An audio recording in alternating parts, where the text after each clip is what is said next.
Ya, Assalamualaikum warahmatullahi wabarakatuh. Selamat siang pemirsa TVRI Jambi dimanapun berada. Senang sekali hari ini Jumat 29 Mei 2025. Dialog Kabar Jambi kembali menyapa Anda tentunya bersama saya Malika Hijriati Dewi. Nah, kali ini senang sekali karena kita akan membahas tema tentang kreativitas dan inovasi generasi muda. Berbicara tentang kreativitas memang dua hal yang sangat penting, terutama berkaitan dengan inovasi, yang mana hal ini akan membutuhkan generasi muda yang akan menjadi agen maupun menjadi promotor yang nantinya akan memunculkan ide-ide kreatif maupun inovasi-inovasi untuk memajukan masyarakat maupun bangsa Indonesia. Nah, kali ini kita sudah kedatangan para narasumber yang luar biasa, tentunya anak-anak muda yang peka terhadap pentingnya inovasi dan terus berkarya maupun mempunyai usaha-usaha yang nantinya bisa bersinergi di lingkungan masyarakat untuk memajukan bangsa. Nah, langsung saja kita ada kehadiran 3 narasumber. Kali ini kita akan langsung menyapa. Sebelumnya yang di samping saya, ini kebetulan yang paling ganteng ya, karena sendiri cowoknya.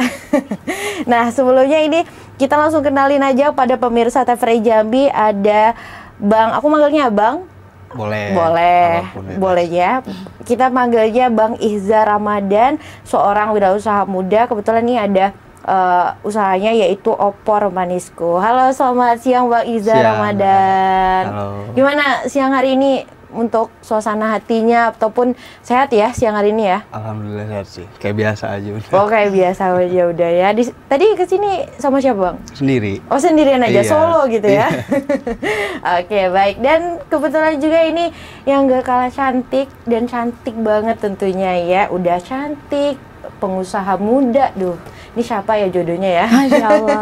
Nah, ini di sebelah kita ada Kak Alisa Umairo. Halo, halo. Kak Alisa. Panggilnya Kak Alisa atau siapa nih? Bebas, Kak Alisa boleh, Kak Ica boleh. Kak Ica boleh. Ini agak jauh dari nama Iya. ini ya, kepanjangan ya. Aku panggilnya Kak Alisa atau Iya, Kak, boleh. Kak Uci ya, gitu ya. Nah, Kak Ica. Kak Ica, Iya. oh, kembali kalau Uci gitu ya. Nah, beliau ini seorang MUA juga, kemudian juga ada usaha yang namanya Queen Smoothies ya Kak ya. Dan selain itu kita juga punya satu narasumber, tapi kebetulan beliau secara daring ya. Kita akan menyapa, sudah bersama kita walaupun secara via maya ya, ada Kak Nendra Mailani, seorang wirausaha muda juga, yakni pengusaha dari Mestorate. Oke, kita boleh menyapa. Halo Kak Nendra Mailani. Halo Kak, halo yang di studio. Iya, selamat siang Kak Nendra. Gimana kabarnya Iya, siang hari selamat ini Kak? siang. Alhamdulillah sehat walafiat. Alhamdulillah sehat. Walaupun kita bisa bertatap maya saja, tapi tetap semangat ya. Hari ini kita mau sharing-sharing ya Kak ya. Ya tentunya Kak, Oke. semangat banget. Baik, langsung aja, kita nggak sabaran lagi nih. Mereka ini adalah generasi muda yang tampan, generasi muda yang cantik, tetapi juga punya pemikiran cerdas karena memunculkan ide-ide untuk bisa berusaha maupun berinovasi. Langsung aja kita mau wawancara. Untuk yang pertama, karena kita kenal yang pertama tuh di samping aku ya, ini ada Kak Iza. Nah, Kak Iza ini menarik banget nih, ada usahanya ini namanya Opor Manisco. Yeah. Nah, ini udah opor, manis gitu, tapi ada sesuatu yang beda pastinya di opor nih, kenapa dinamain sama Opor Manisco ya. Benar. Nah, kira-kira boleh nih diceritain awal mula merintis karir, sama kok bisa sih mau mencetuskan namanya tuh Opor Manisco. Boleh, silakan disampaikan. Jadi kenapa sebenarnya coba-coba sih Kak. Aku coba-coba di bidang F&B kan, kuliner. Karena jadi sebetulnya tuh oporan itu makanan kesukaan aku dulu waktu lagi kuliah. Jadi aku ada terinspirasi satu tempat makan dulu. Jadi emang bisa dibilang tuh setiap hari kita makan situ terus gitu. Akhirnya aku pulang ke Jambi, sembari remote juga. Yaudah aku kepikiran buat coba deh gitu loh, bikin F&B, produknya ya opor gitu. Nah, emang dari sananya, jadi emang dari sana itu udah rasanya tuh udah manis gitu loh. Daerah Bandung kan, muasalnya dan manis. Akhirnya ya udah deh, aku bawa ke Jambi, coba racik dulu sama orang tua, sama ibu. Akhirnya dapet takaran yang pas. Terus sambil mikir nih, namanya apa ya, dan kebetulan bingung juga kan mau namain apa. Ya udah deh aku tambahin aja opor manisku gitu. Karena dia manis dan ku itu biar deket aja dan apa sama customernya gitu. Oke, berarti memang berangkat dari opornya juga manis gitu ya. Kemudian juga kayaknya bagus deh dikasih nama ini sama diracik sendiri gitu ya. Akhirnya biar lucu aja. Biar lucu aja, biar cute aja gitu ya, ucul gitu ya. Oke, nah kemudian kalau untuk sekarang ini itu untuk opornya sendiri apakah emang siap saji, prasmanan bentukannya atau memang udah kemasan gitu Bang kira-kira kalau untuk produknya? Kalau untuk tiap hari yang kita jualin itu siap saji. Oh, siap saji. Bisa dine-in sama take away juga gitu.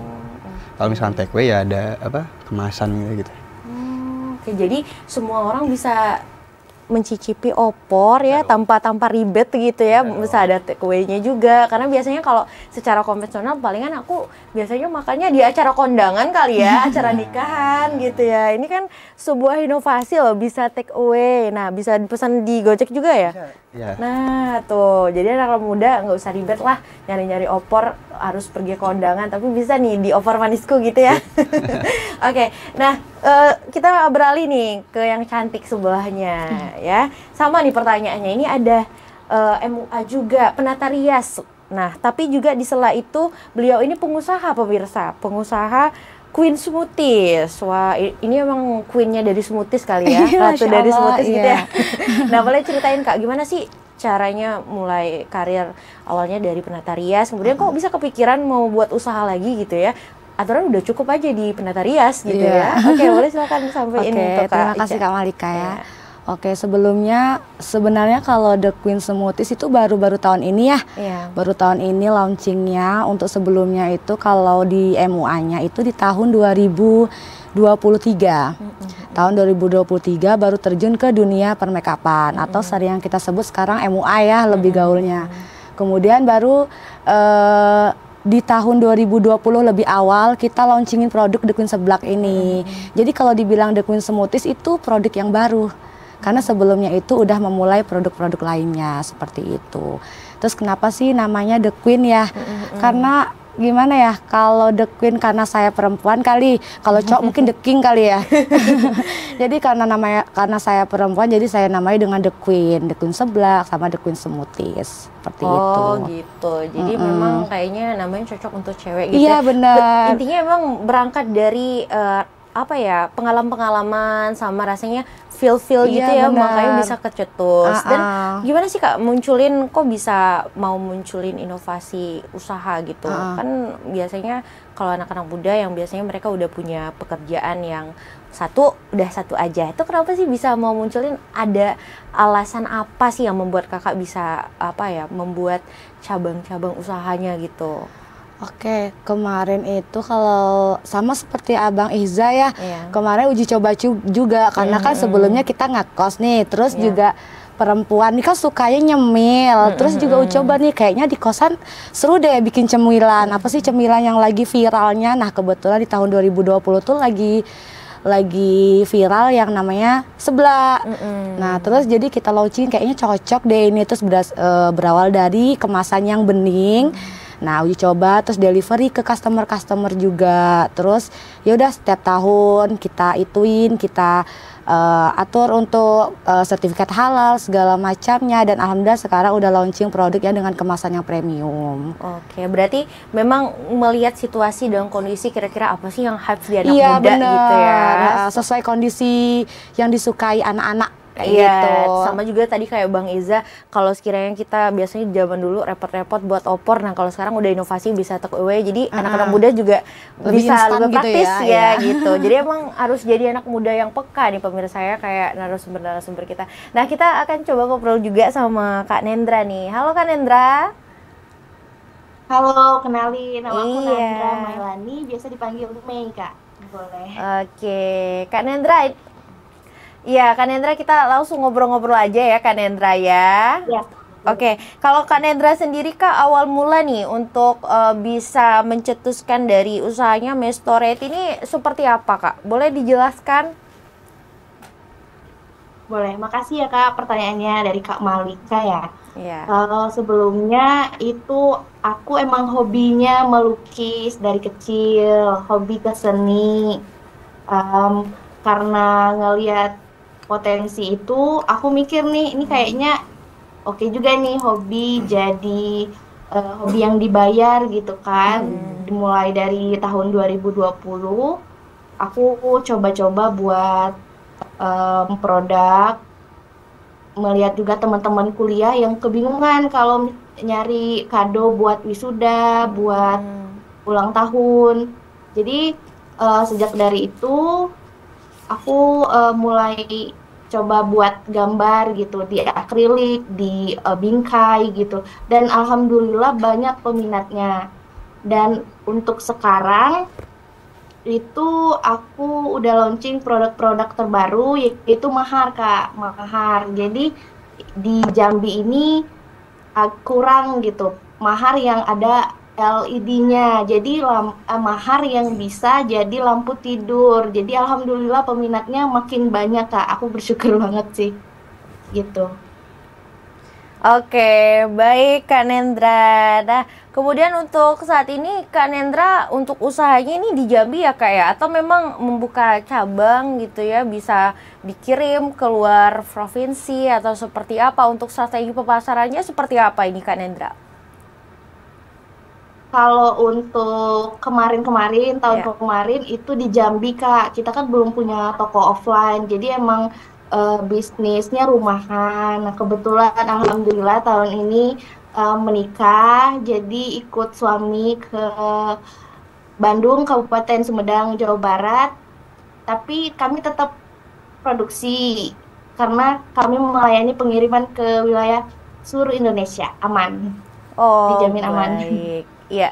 Kak Nendra, berarti ini lukisannya itu yang seperti apa Kak Nendra? Apakah bisa custom atau memang sesuai dengan request dari para konsumen atau memang seperti apa kalau Kak Nendra? Nah, itu Kak yang jadi nilai jual kami, yaitu beda dari yang lain, bisa custom sesuai keinginan customer. Jadi apapun yang customer pengen itu bilang aja, nanti kita buatin, karena kita sistemnya masih manual sih Kak, melukis manual gitu. Dan juga kenapa disebut May Store ID itu karena dari nama si May Store gitu, May Store. Jadinya May Store gitu. Oke, baik. Berarti memang untuk usahanya pengambilan namanya memang dari nama sendiri, kemudian juga untuk gambarnya bisa custom ya Kak, sesuai dengan minat para konsumen, atau mungkin mau gambar wajah pasangannya, atau mungkin warna kesukaan dan tanaman-tanaman kesukaan bisa juga berarti ya Kak ya? Iya, bebas sesukanya Kak. Oh, bebas sesukanya. Oke, Kak Nendra, ini memang berangkat dari hobi unik ya, bisa jadi ladang cuan gitu ya. Oke, baik Kak Nendra, nanti kita hobi yang dibayar Kak. Iya, hobi yang dibayar. Jadi memang ngejalaninya suka gitu ya, ngejalanin juga terasa sangat-sangat enteng gitu ya, ditambah juga bonusnya dapet cuan bos gitu ya. Oke, baik. Ya, nah, tidak sampai situ saja untuk Kak Nendra, nanti kita akan ngobrol-ngobrol lagi. Sekarang kita balik lagi nih sama Bang Ihza, masih seputar opor manisku. Nah, kalau ini sama sih mungkin pertanyaannya dengan Kak Nendra tadi. Kira-kira kalau untuk strategi pemasarannya seperti apa Bang untuk saat ini? Apakah memang yang sudah kita jelaskan tadi via Gojek, Maxim, atau mungkin ada promosi-promosi di luar, ikut ajang-ajang apa gitu ya, biar bisa berkolaborasi untuk terus menjaga konsistensi dari produk opor manisku ini seperti apa? Boleh sampaikan Bang Ihza? Kalau dari yang kayak Malika tadi bilang itu udah pasti kayak Gojek, GoFood ya, GrabFood itu kita juga ada. Dan sebenarnya fokus aku tuh lebih ke sosial media sih sekarang. Jadi Instagramnya aku aktifin, TikToknya juga aku aktifin, semua sosial media aku aktifin. Plus kita juga lagi ikut event nih, sekarang kan lagi ada festival tuh di Terminal Rawasari ya, Tumpah Ruah. Jadi kebetulan mereka juga buka tenan tempat makan gitu. Udah aku ikut di sana gitu. Sembari sebenarnya tujuan aku ikut itu tuh buat branding juga sih. Karena kan kalau target dari mereka sendiri itu di hari biasa weekdays itu 1.000 pengunjung. Kalau di weekend itu ada 3.500, itu kan target dari mereka. Dan bagus juga kan bagi Opor Manisku gitu. Tapi balik lagi, intinya itu kalau dari aku tuh fokusnya di sosial media. Dan alhamdulillahnya aku tuh juga bidang kerja aku tuh di itu juga Kak, di marketing, desain grafis. Jadi udahlah, aku jalanin aja sendiri gitu. Aku bikin konten, terus bikin fitnya aku cantikin gitu-gitu. Nah kemudian juga kalau tadi kan Abang bilang ada ikut event di Terminal Rawasari. Nah ini kan kita ngundang ownernya di sini. Kira-kira kalau di sana gimana tuh yang handle? Apakah Abang udah ada karyawan atau seperti apa? Boleh dijelasin? Kalau karyawan kita ada 2 karyawan. Dan kebetulan bukanya itu jam 3:30. Oh, 3:30. Sore kan, ya. sampai jam 10 malam. 10 atau 11 itu aku lupa. Baru hari kedua kan hari ini. Iya. Kemarin baru mulai. Jadi aman sih sebenarnya. Ntar paling habis dari sini aku pulang beres-beres ke tetap sana. ya, tetap ke sana gitu Iya, ya. tetap. Oke, ini berarti ownernya harus gesit ya. Bisa bagi badan gitu ya. Wah, ini keren banget ya. Nah, ini sama nih pertanyaannya. Kalau Kak Uci Ica gitu ya. Ini ada panggilan baru nih dari aku, ya. Kak Uci. Nah, kalau Kak Uci sendiri gimana nih Kak untuk strategi pemasarannya? Kalau Bang Iza tadi ikut-ikut event pasti, media sosial pasti. Iya. Nah, kalau Kak Ica gimana? Ataukah sama juga? Atau mungkin ada ingin ikut apa gitu ya untuk bisa mempromosikan produknya? Silakan. Oke, kalau misalkan The Queen ini, kita untuk pemasarannya sekarang memang melalui online shop. Iya. Memang dari awal kita melakukan pemasaran lewat online shop, tapi di sisi lain kita juga ada untuk penitipan di beberapa outlet cabang Kota Jambi. Itu sekarang alhamdulillah udah ada 7 outlet. Salah satunya ini boleh disebutin? Boleh. Oke, salah satunya kalau misalkan mau nyari The Queen seblak, itu ada di salah satu outlet jajan, anak jajan Jambi. Kemudian ada di Jakos juga, dia ada Bu Wiji, Pak DJ, dan ada di Kid House cabang Kota Baru sama di Patimura. Jadi kalau misalkan untuk pemasarannya itu kita lebih gencar di online shop juga, sama seperti abang sebelah tadi. Kemudian juga selain itu untuk pemasarannya yang lain juga kita gencarkan ketika misalkan ada event-event atau workshop di setiap misalkan ada di kampus. Nah, kita ikut UMKM di sana gitu. Jadi untuk untuk lebih fleksibel waktunya, kemungkinan kita lebih ke orang yang nungguinnya, karena untuk waktu membagi waktu kita nggak bisa gitu. Nah, jadi lebih ke orang yang menjagain, dan untuk yang lain kita cukup handle lewat HP aja gitu. Oke, berarti kakak juga punya karyawan di setiap outletnya berarti ya? Kalau misalkan untuk The Queen seblak itu mungkin karyawannya di bagian produksi, tapi untuk pemasarannya kita sendiri. Pemasarannya sendiri ya? Bener, karena mungkin setiap pulang kerja formal kali ya, kan di hari Senin sampai di hari Sabtu kita kerja, jadi sepulang kerja kita retun produk segala macam seperti itu. Nah ini sembari itu aku juga mau nanya nih Kak, tadi udah jelasin ya untuk pemasarannya memang dari kakak sendiri. Nah untuk pemasaran produk kita mau nanya tentang produknya. Ini kan Queen Smoothies. Aku juga sebenarnya mungkin ada lah beberapa melihat smoothies. Nah kira-kira kalau dari Queen Smoothies ada nggak sih pembedanya dengan smoothies yang lain gitu ya? Inovasinya selain nama ataupun inovasinya selain munculkan usaha apa nih dari produknya kira-kira? Kalau The Queen Smoothies ya? Iya. Kalau The Queen Smoothies itu sebenarnya nggak ada sih. Kalau untuk resep segala macam sama, mungkin sama pada umumnya. Cuman perlu kita ketahui mungkin kalau setiap usaha itu bisa ditiru siapapun ya, tapi kalau misalkan tangan itu mungkin beda rasa, beda tangan beda rasa. Jadi seperti itu. Kalau misalkan untuk produknya pada umumnya aja. Oke, baik. Berarti memang ada hal yang memang kakak pertahankan mungkin dari kualitasnya, sama juga dengan bahan-bahannya, memang bahan-bahan yang kualitas baik gitu ya. Jadi juga impactnya sama rasanya gitu ya. Jadi memang kepuasan konsumen itu nomor satu ya Bang Iza ya, dan tentunya Kak Nendra juga. Nah baik, kita akan ngobrol lagi sama ketiga narasumber kita, ada Bang Iza, Kak Nendra, dan tentunya ada Kak Alisa juga. Tapi untuk pemirsa kita akan jeda terlebih dahulu, nanti kita akan ngobrol-ngobrol lagi bareng tiga narasumber kita masih tentang kreativitas dan inovasi generasi muda. Baik, kita akan kembali usai jeda pariwara. Tetaplah bersama Kabar Jambi.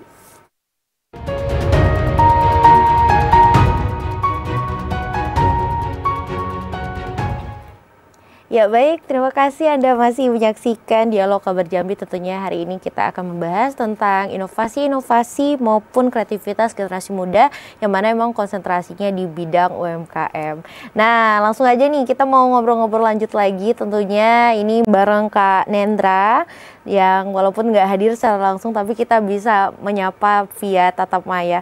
Kak Nendra, halo Kak Nendra. Iya Kak. Iya. Baik Kak Nendra, kita mau nanya-nanya juga nih sama Kak Nendra. Untuk pertanyaannya Kak Nendra, saat ini kira-kira strategi apa nih kalau untuk kakak sendiri, baik itu dari pemasarannya atau mungkin yang membedakan antara lukisan-lukisan kakak dengan lukisan-lukisan lain. Kira-kira nih apa sih yang memang mau kakak tonjolkan seperti itu? Boleh silakan Kak Nendra. Baik, makasih Kak Malika. Untuk pemasarannya itu kami memang gencar di online, apalagi semua platform tuh kami aktifin seperti Shopee, Tokopedia, melalui Instagram, dan juga lain-lain. Jadi memang menarik customer itu lebih banyak dari online sih Kak. Kebetulan juga kan ini kami produksinya tidak lagi di Jambi, jadi memang kami sangat membutuhkan pengiriman yang aman untuk ke seluruh wilayah Indonesia.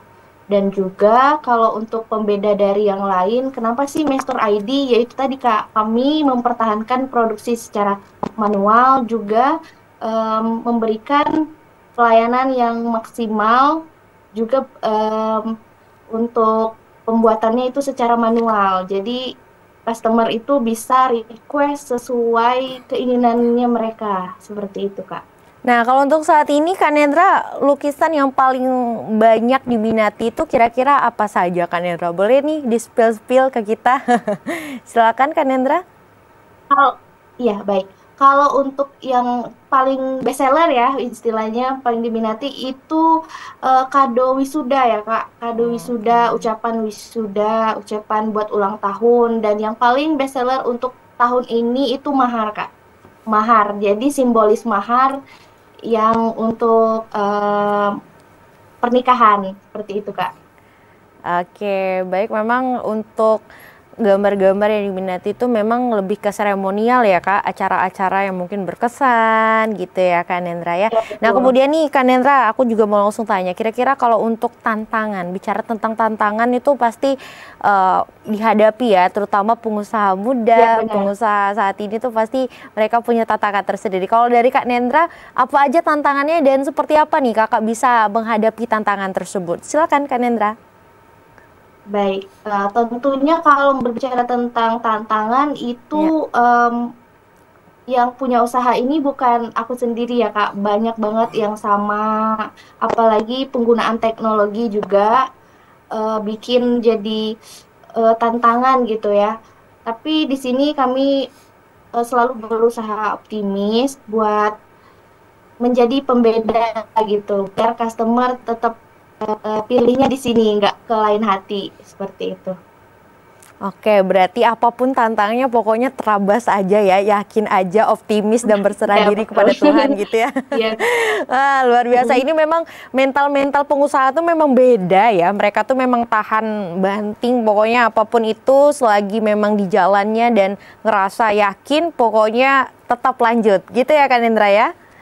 Oke. Iya, betul Nah, banget. sekarang kita mau beralih lagi nih sama Kak Ica. Kalau Kak Ica sendiri tantangannya seperti apa? Kebetulan ini Kak Ica juga penata rias dan ternyata juga seorang tenaga pendidik. Iya. Nah, dan juga seorang pengusaha. Kira-kira tuh membagi waktunya seperti apa? Kemudian apakah ada tantangan yang sering terjadi dan seperti apa sih Kakak bisa mengantisipasi tantangan tersebut? Silakan Kak Ica. Oke, bismillahirrahmanirrahim.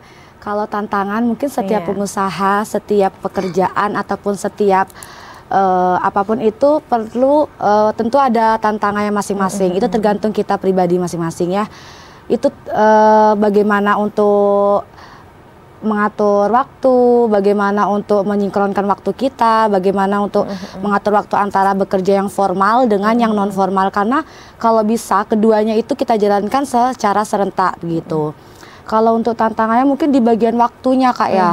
Bagian waktu tuh sangat-sangat menantang banget karena kadang gimana ya, kadang untuk jadwal kita make up pun kadang bisa bertumburan dengan jadwal kita ngajar. Apalagi kalau kita ngajar nih, kita ngajar kan dari pagi sampai siang, bahkan sampai sore.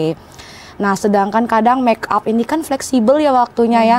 Kadang ada yang minta dadakan, kadang ada yang minta hari itu juga gitu. Di sisi lain kita juga harus ngurus usaha-usaha kita nih.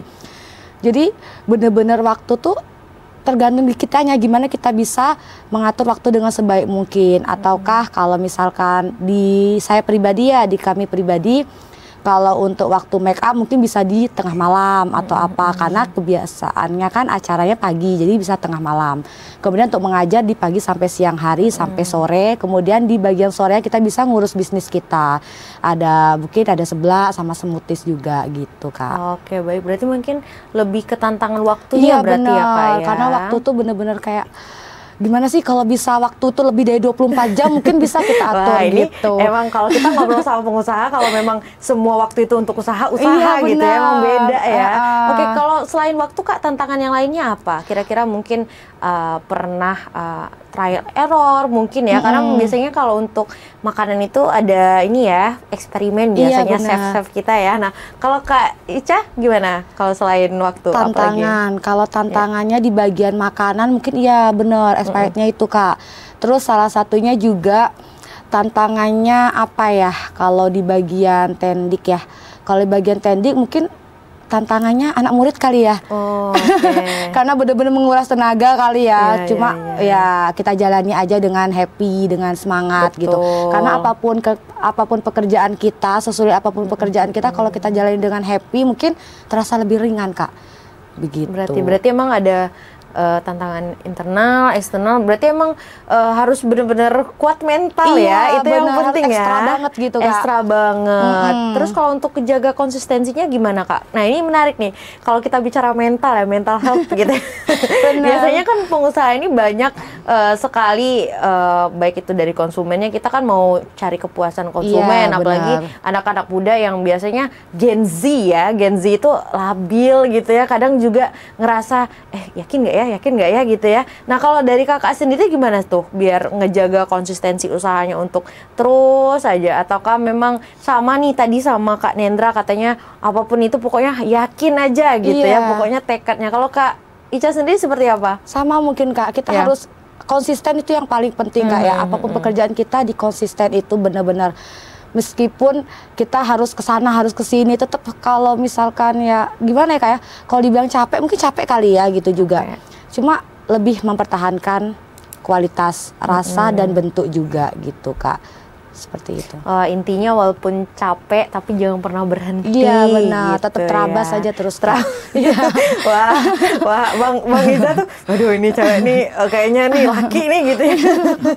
Wah, keren-keren ya, ternyata emang seperti itu, harus mentalnya kuat dan intinya kita mau untuk terus Iya, konsisten gitu, berusaha. Yakin aja intinya. Nah, selanjutnya kita mau ngobrol sama yang abang kita ya, Bang Iza. Kalau Bang Iza sendiri tantangannya seperti apa? Nah, kebetulan juga kalau untuk produknya cuma opor aja ya, berarti konsentrasinya opor. Nah, kalau dari abang itu tantangannya seperti apa? Kemudian juga menjaga konsistensinya, dan kemudian juga abang job desk-nya selain chef gitu bisa masak, ternyata juga grafis gitu kan.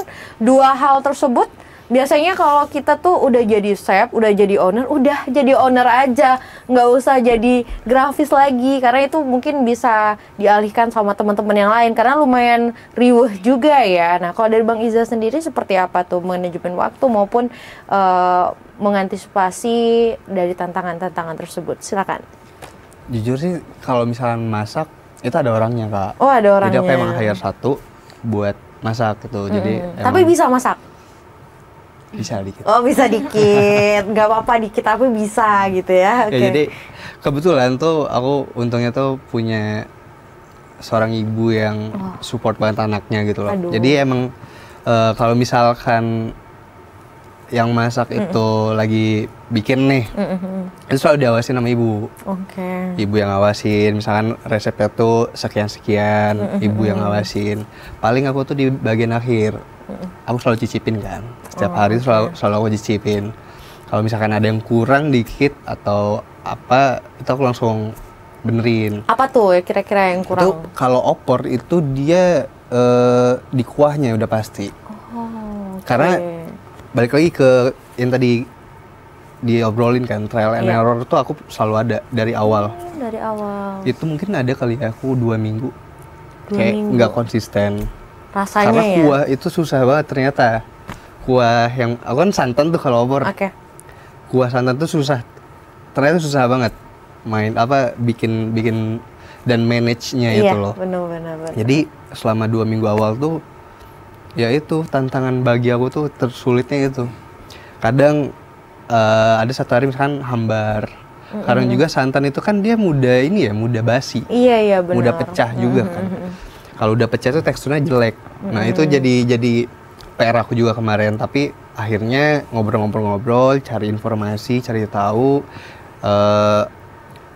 dan untungnya tuh sekarang kayaknya udah oke banget sekarang. Aku udah bisa jamin. Soalnya kemarin tuh untungnya juga aku selalu punya temen, selalu punya customer tuh yang selalu kalau misalkan ada yang kurang mereka komplain terus.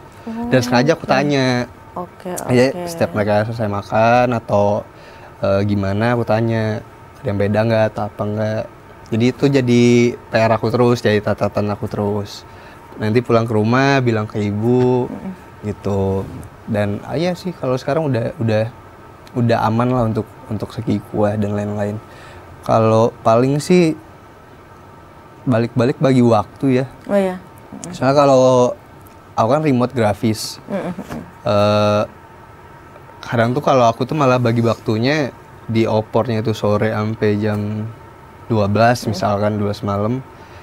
Bagi waktu untuk grafisnya 12 sampai subuh. Ya aku sebenarnya kebalik jam tidurnya gitu.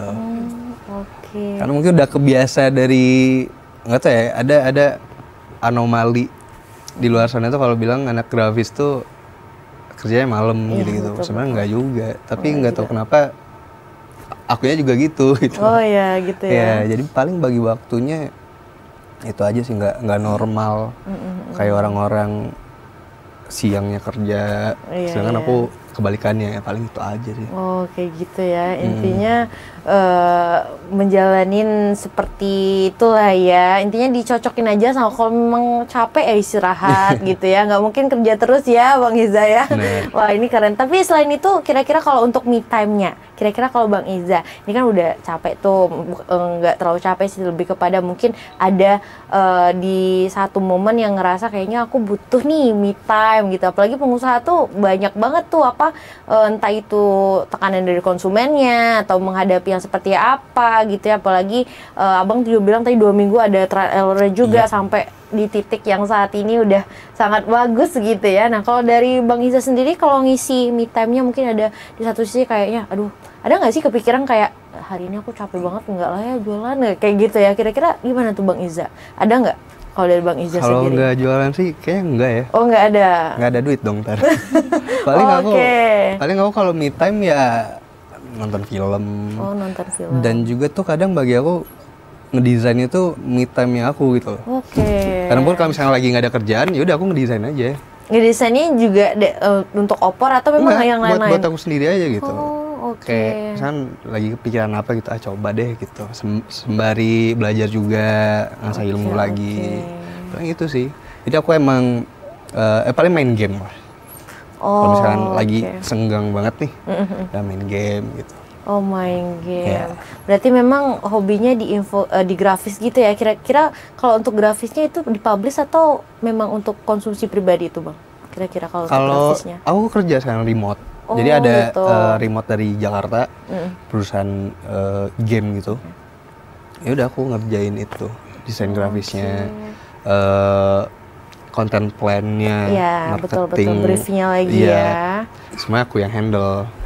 Gitu. Berarti memang home for work, kerjanya dari rumah, bisa secara daring, terus usahanya secara luring. Wah, ini Bang Iza paket komplit nih, Kak Ica. ya. Ya, oke. Baik, pemirsa, itu tadi kita ngobrol sama ketiga narasumber kita, tapi tidak sampai situ saja. Kita akan kembali mengulik-ulik tentunya masih seputar inovasi dari kreativitas generasi muda. Tapi kita akan jeda sejenak. Tetaplah bersama Kabar Jambi hari ini.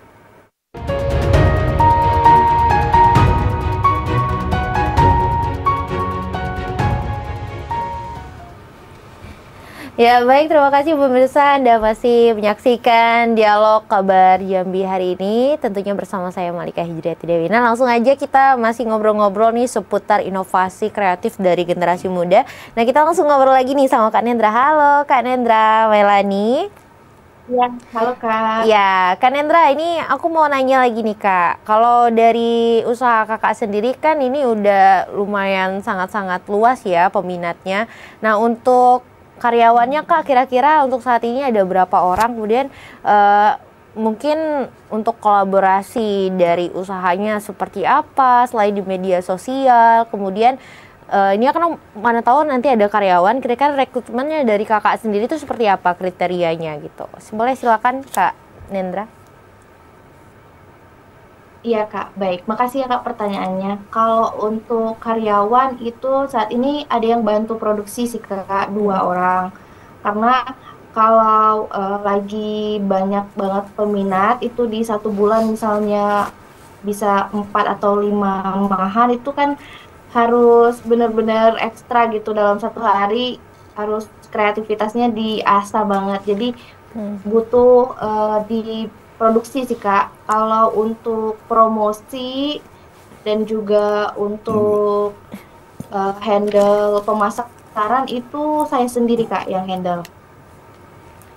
Oke, baik. Berarti memang kalau untuk ngegambar sendiri itu mungkin lebih kebanyakan Kak Nandra sendiri ya, barangkali ya?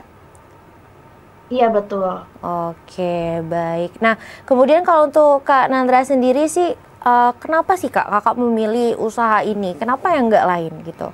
Kira-kira awal mula terpikirnya aku harus kayaknya dari hobi aku ini, aku mau ini nih gitu. Kenapa sih saat ini tuh masih konsistensi di bidang pelukis-lukisan kayak gitu? Atau memang peluangnya memang segede itu gitu ya? Boleh Kak Nandra sampaikan? Iya baik Kak, untuk industri kreatif ya Kak itu kurang sebenarnya kurang banyak seperti kuliner kan lebih banyak. Tapi di sini aku yang pertama itu karena hobi, jadi memang ngejalanin itu nggak ada rasa keberatan sekalipun, ngejalaninnya happy. Gimana tadi Kakak nanyain ke abang sama kakak yang di sana juga gimana ningkatin moodnya, me time-nya itu ngelukis. Jadi ngelukisnya itu ngehasilin cuan gitu kan. Nah untuk usaha sendiri itu selain sebenarnya revisi ya Kak, selain ini di bidang industri kreatif Master ID itu kita ada juga pempek Kak. Jadi memang usaha juga pempek Denata, namun untuk produksinya itu di handle sama ibu di rumah. Tapi untuk pemasaran, pengemasan itu saya juga yang handle Kak. Jadi 2 usaha itu, pempek Denata dan Master ID. Oke, baik. Ternyata juga ada usaha makanan ya. Waduh, ini ya, semua narasumber kita ini memang biangnya usaha ya. Kayaknya aku harus banyak belajar deh, kira-kira usaha apa nanti aku pulang ke rumah mau buat usaha juga deh. Nah, kalau Kak Nendra sendiri, ini aku mau tanya lagi nih Kak. Ini yang paling apa ya, mungkin faktor utama ya Kak. Aku jujur aja mungkin generasi muda sekarang itu memang bisa dikatakan 30% barangkali ya yang hanya bisa melukis seperti itu. Nah kalau Kak Nandra sendiri ini untuk dari konsumennya sendiri kan pasti ada request tuh untuk gambarnya. Ada nggak sih Kak satu gambar atau dua gambar yang pada saat itu ketika Kak gambar nih kayaknya tingkat kesulitannya lumayan tinggi nih daripada gambar-gambar biasanya. Boleh ceritakan gimana suka, duka, ataupun senang dan bahagianya ketika menggambar dan menjalani usahanya, Kak? Boleh silakan disampaikan. Iya. Iya Kak, kalau untuk pengalaman dari klien tuh banyak banget. Kalau ceritain mungkin salah satunya aja. Jadi kayak mereka request gitu kan gambar wajahnya. Setelah udah jadi itu mereka kayak, Kak ini kok nggak kayak gini kan namanya dilukis ya nggak mungkin 100% mirip gitu. Namun setelah ngobrol lalu saya revisi lagi, saya ikutin lagi maunya gimana, akhirnya mereka suka gitu sih Kak. Lebih ke tantangan buat mereka puas, karena kepuasan customer itu bagi owner itu adalah hal yang paling penting dan berharga. Oke, baik. Berarti agak lumayan ini juga ya, berhati-hati seperti itu ya, apalagi menggambar wajah gitu ya. Wah, oke Kak, baik. Nah, kalau selain tingkat kesulitan tadi ya, berarti memang kita menggambar detail wajah. Kalau yang paling mudah Kak, yang paling mudah banget kira-kira apa nih permintaan dari konsumen? Atau mungkin bisa dikatakan tuh unik banget deh minta gambar sesuatu apa gitu. Boleh Kakak bagi pengalamannya nih? Kalau yang paling mudah sih mereka nggak minta gambar Kak, tapi mereka minta tulisan. Jadi tulisan yang kayak graffiti gitu, yang ukir-ukiran gitu Kak. Cuman karena mereka mungkin nggak di bidang itu, menurut aku sih itu gampang banget. Tapi menurut mereka, ih Kak cantik banget, bagus banget hasilnya. Tuh seneng gitu, jadi seperti support gitu Kak. Padahal tuh gampang gitu kan bagi aku gitu. Oke, baik. Berarti memang lebih kepada apa ya, sesuai permintaan aja lah intinya ya. Pokoknya yang benar, paling sulit pokoknya ngegambar wajah. Itu aku ya ternyata kalau gambar wajah tuh memang susah banget ya, apalagi kita yang nggak bisa ngelukis gitu ya. Jadi ngelihat tulisan aja udah seneng banget. Oke, makasih Kak Nandra ya. Nanti kita ngobrol-ngobrol lagi. Nah, sekarang kita balik lagi nih sama narasumber kita yang ada di studio. Nah, kalau Kak Ica sendiri nih, kira-kira aku mau tanya, ada nggak pengalaman yang paling unik atau apa gitu ketika awal-awal merintis ya? Pasti ada tuh yang ibaratnya ketika Kakak mau ngantar pesanan, kira-kira ada pengalaman yang paling tak terlupakan seperti apa gitu ketika ketemu sama konsumen. Boleh disampaikan kira-kira yang paling berkesan juga boleh. Oke. Kalau yang bidang usaha yang es ya Kak ya, yang smoothies ya Kak ya, itu paling tantangannya ketika kita delivery. Nah itu deliver kalau misalkan lokasinya jauh banget kayak gitu, dia minta deliver, terus nanti kan kita ada Maxim atau Grab ya. Nah itu yang dari awalnya teksturnya yang kental kayak gitu, terus nyampe ke customer itu jadi encer, jadi itu bener-bener kayak mempengaruhi rasa banget. Jadi itu sih tantangan untuk rasanya juga gitu. Terus juga kadang untuk pemilihan buahnya nih, pemilihan buahnya. Kadang kita nggak bisa nih lihat dari luar. Kalau misalkan kayak The Queen seblak ya, kayak kerupuk, bentuk luarnya ya seperti itu gitu. Nah, ketika digoreng mungkin bentuknya lebih mekar lagi kayak gitu. Tapi kalau yang untuk buah itu tuh bener-bener kayak kita harus benar-benar paham bentuk luarnya itu seperti apa, dalamnya yang seperti apa gitu. Karena kayak misalkan alpukat nih. Alpukat bentuknya di luarnya bagus, tapi ternyata kita buka bentuknya busuk kayak gitu. Terus juga kayak buah mangga segala macam yang memang dia dari awalnya namanya sama nih kayak harum manis misalkan. Itu kan bener-bener orang taunya kalau harum manis oh manis, tapi ternyata kalau kita buka rasanya beda kayak gitu. Ya mungkin tantangannya di situ sih Kak, sama untuk pengantaran deliverynya, karena bener-bener mempengaruhi rasa kalau bentuknya udah cair terus nggak dingin lagi gitu. Iya, berarti emang Kakak punya standarisasi juga ya untuk pemilihan kualitasnya gitu. Itu sesuai SOP. Iya, benar. Nah kemudian kan gini nih, tadi udah dibilang kalau ada karyawannya. Iya. Nah berarti kita pasti ngasih tahu nih karyawan kita kalau kita itu maunya ini bahannya seperti ini sesuai dengan standar kita, dan pastinya di bawah pengawasan kakak juga. Iya, Nah, kira-kira kalau dari sistem rekrutmen kakak sendiri itu nyari pegawainya seperti apa? Mungkin ada kriteria utama atau kayaknya nih udah di bidangnya gitu, makanya bisa rekrut, itu seperti apa Kak kalau sebagai pengusaha sendiri? Oke, kalau untuk karyawan, rekrut karyawan ya, kalau mungkin setiap orang mungkin beda-beda. Tapi yang paling utama itu kejujuran, Kak. Karena kejujuran tuh paling nomor 1 sekali.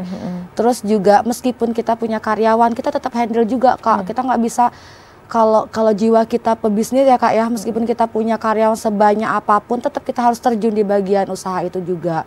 Terus juga aku kemarin sempet karena aku kan baru perdana nih, Kak ya, aku kan di Jambi merantau ya, karena orang tua jauh, orang tua di Merangin, mungkin 5 jam lah, nggak pala jauh gitu. Jadi di sini tuh bener-bener bisnis tuh dikelola pribadi kayak gitu, nah sendiri, mungkin cuma adik yang bantu kan. Jadi untuk bisa percayakan, itu tadi yang kami bilang sama kakak, untuk mempercayakan orang lain masuk ke dunia perbisnisan kita, apalagi yang udah kita bangun. Karena membangun bisnis tuh bener-bener Masya Allah banget kan. Mungkin ada jatuh bangunnya juga, terus juga kayak pemilihan karyawan, baru perdana ini kami memilih karyawan. Dan alhamdulillah ya, semoga karyawan yang sekarang berlanjut kayak gitu, Kak. Dan kami juga kemarin trainingnya untuk karyawan selama kurang lebih cuma 2 hari sih, Kak. Tapi alhamdulillah sembari itu berjalan dengan baik. Oke. Nah, kemudian juga nih, apa sih yang membuat kakak merasa kalau anak muda sekarang itu perlu banget usaha di bidang UMKM atau apa? Mungkin bisa sampaikan sedikit, Kak, kenapa sih penting banget gitu di era yang sekarang ini? Kalau dibilang penting ya, kalau kita ya penting karena sampai kapan kita harus bekerja sama orang gitu, nah Kak. Betul. Karena pengalaman pribadi nih, kita bekerja sama orang di instansi orang atau di lembaga orang. Nah, mau bertahun-tahun pun bakal segitu-gitunya gitu. Nah, tapi kalau kita memiliki usaha, apalagi untuk anak-anak muda yang sekarang atau Gen Z yang seperti yang sering disebut ya, itu harus banget, meskipun dalam keadaan dalam bisnis mikro pun usahakanlah punya bisnis apapun itu gitu. Jadi kalau misalnya kalian mau liburan, mau kemana pun liburan, jadi kalian yang mengatur waktu itu sendiri gitu. Karena itu prospeknya untuk jangka panjang juga ya. Berarti kita udah punya sendiri nih satu, nanti biar untuk selebihnya bisa terbang ke mana-mana. Iya, benar sekali itu, Kak. Nah, sama halnya nih, menarik banget ya kalau kita bahas lebih dalam ya. Sama halnya sama Kak Iza. Kira-kira kalau dari Kak Iza sendiri, nanti boleh jelasin gimana nih sistem rekrutmen untuk kriterianya? Kalau tadi kan Kak Ica sendiri kejujuran. Nah, kalau Bang Iza ya pasti memang kejujuran itu penting ya. Kalau Bang Iza sendiri apa nih selain itu kira-kira dalam sistem rekrutmennya untuk karyawan? Setuju sih sama Kak Ica. Ya, aku juga setuju sih. Pokoknya kita bertiga sepakat ya. Kak Nendra mungkin sepakat juga ya, kejujuran ya Kak Nendra ya. Jadi jujur emang yang utama kan. Cuma kalau misalnya proses ngedapetin karyawan kemarin, aku interview kayak biasa. Ada sekitar 10-an lah kemarin. Banyak ya? Lumayan. Banyak ya. 10. Tapi nggak 10 karyawannya gitu. 10 kandidatnya doang. Kandidat. Terus kenapa memilih akhirnya yang sekarang? Sebenarnya by feeling aja sih. By feeling maksudnya kita kan ngobrol kan, interview ngobrol. Yang serk di hati aja gitu dari jawaban mereka. Plus juga kan aku kan jalan bisnisnya berdua sama ada temen aku lagi.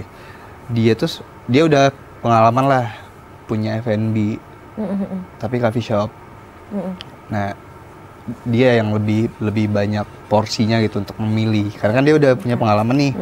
Ketemu karyawan yang sifatnya A sampai Z tuh dia udah pernah gitu. Ya. Jadi ya udah dia tinggal bilang ini kayaknya gini nih, ini kayaknya gini, yang ini gini gitu loh. Akhirnya ya udah dapet, dan balik lagi emang harus di handle juga, diliatin, diawasin gitu loh.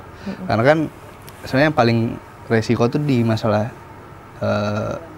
duit gitu loh. Iya, banget. Keuangan. Betul. Nah, itu yang paling resiko. Iya, karena emang sensitif banget ya. Benar. Tapi aku setuju juga nih, selain kejujuran juga kita dari pertama kali ketemu tuh kita mungkin udah ada feel gitu ya. Karena kita sama-sama manusia mungkin paham gitu ya. Dan intinya semoga usahanya awalnya bismillah, akhirnya alhamdulillah gitu ya Bang Iza. Nah, kalau Bang Iza sendiri nih sama pertanyaan sama Kak Ica, kira-kira apa sih yang membuat abang merasa penting banget nih anak muda punya usaha? Apakah sama konsepnya dengan Kak Ica tadi, bahwasanya kita harus punya nih inovasi untuk jangka panjang? Atau kalau dari versi Kak Iza gimana? Kalau dari aku sendiri yang penting cuan sih. Penting cuan. Yang penting ada duitnya. Oke. Percuma juga kan, maksudnya ya sebenarnya kita balik lagi harus ngeliat peluang sih Kak. Oke. Peluang sekarang itu kan sebenarnya kalau menurut aku sendiri tuh F&B itu nggak akan ada matinya kalau menurut aku ya. Menurut aku sendiri, tinggal gimana kita nge-manage produknya itu enak apa enggak, diterima apa enggak, itu aja sih. Cuman balik lagi, peluang yang lain tuh sebenarnya banyak tuh. Iya, sampai dulu sebentar kita akan jeda sejenak. Kalau tadi Bang Iza bilang pokoknya anak muda itu harus PK sama cuan, dan kalau kata Kak Ica tadi intinya harus punya usaha yang berkelanjutan, dan intinya kalau kata Kak Nendra pokoknya konsisten ya, anak muda itu harus punya usaha gitu ya. Oke, baik pemirsa Dialog Kabar Jambi, kita akan kembali lagi usai jeda pariwara, dan tetaplah bersama Dialog Kabar Jambi hari ini.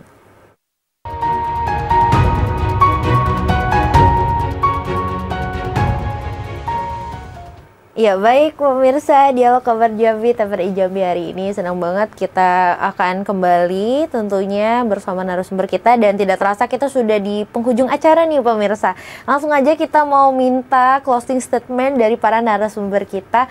Boleh nih, karena biasanya ladies first ya. Oke, kita mau minta dulu nih kata-kata dari Kak Ica. Kak Ica boleh sampaikan apa yang mau disampaikan, sedikit aja, silakan. Oke, jadi ini karena temanya untuk pengusaha muda ya Kak ya. Nah, karena untuk pengusaha muda, jadi untuk para Gen Z nih, para Gen Z yang sekarang, setidaknya kalian memiliki usaha, sekecil apapun usaha itu, perjuangkan. Karena sampai kapan kita mau bekerja sama orang lain? Jadi usahakan kita mempunyai pekerjaan meskipun itu dalam ruang lingkup kecil. Oke, terima kasih. Oke, terima kasih. Dan selanjutnya kita mau minta nih closing statement dari Kak Nendra. Silakan Kak Nendra, apa yang mau disampaikan atau mungkin ada sedikit rencana ke depannya seperti apa? Silakan Kak Nendra. Ya Kak, terima kasih. Mungkin statementnya sih lebih ke pendapat sama Kak Alisa ya. Juga pokoknya jangan pernah takut buat mencoba, karena tantangan buat Gen Z juga ya, punya usaha di masa kini yang lowongan kerja yang semakin sedikit. Jadi kita harus pinter-pinter, harus lebih kreatif, harus lebih rajin, harus lebih suportif untuk diri sendiri juga, biar kita nggak dikalahin sama teknologi gitu sih Kak. Baik, intinya harus kreatif ya. Kemudian juga terakhir nih, karena udah ladies first, selanjutnya kita mau minta sama Bang Iza. Silakan Bang Iza, apa yang mau sampaikan? Intinya apapun yang bisa menghasilkan cuan harus dikerjain sih. Anak muda kan. Iya. Masa harus bergantung terus kepada orang tua tuh sampai kapan gitu. Harus punya uang sendiri, harus punya jalannya sendiri, itu aja sih. Oke, baik. Nah, itu tadi pemirsa, kita udah dengar kata-kata dari para narasumber kita. Intinya kalau mau terus berusaha, intinya juga kalau mau terus berinovasi, intinya konsisten aja. Karena memang anak muda itu harus punya ide-ide kreatif, karena memang agen perubahan di bangsa ini adalah generasi muda. Teruslah mandiri, teruslah berinovasi, karena ke depan kita akan punya tanggung jawab untuk bisa melanjutkan estafet bangsa ini. nih? Kalau bukan anak muda, siapa lagi? Kalau bukan kita, siapa lagi? Dan yang terpenting adalah bonusnya di akhir adalah cuan, bos, gitu ya. Baik, terima kasih pemirsa Dialog Kabar Jambi hari ini dengan tema kreativitas dan inovasi generasi muda untuk bangsa. Saya Malika Hijrati Dewi mewakili seluruh kerabat kerja yang bertugas pamit undur diri. Terima kasih juga untuk 3 narasumber kita. Terima kasih juga Kak Nendra dan Kak Ica dan Bang Iza. Semoga lain kesempatan kita bisa jumpa lagi dan sampai jumpa di Dialog Kabar Jambi berikutnya. Saya Malika pamit undur diri. Wassalamualaikum warahmatullahi wabarakatuh.